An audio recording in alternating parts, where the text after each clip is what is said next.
Morning. As you can see, my Tayberry is well into flower now. I'm looking forward to some berries again this year. I had enough last year to make some jam, which was nice. There's two of my hanging baskets here.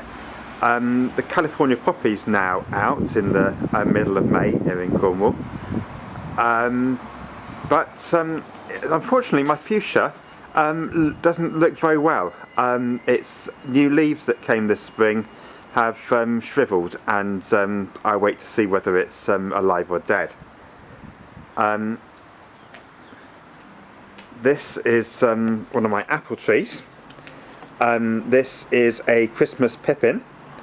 It was apparently a variety found beside the M5, so if you kind of follow that route from time to time and have tossed an apple core out the window, you may very well be responsible for it.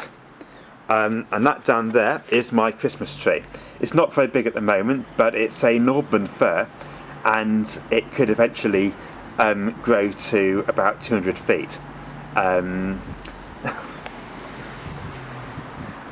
This is actually a variegated Ugni Mollini.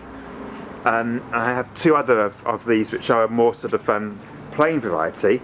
It looks a bit sort of scruffy. I'm trying to train it up into a multiple cordon, but it's sort of not looking very tidy, but it could be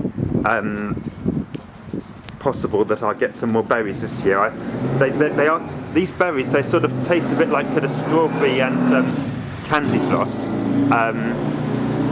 But I had about 4 or 5 of them last year, once the birds had got to them or whatever.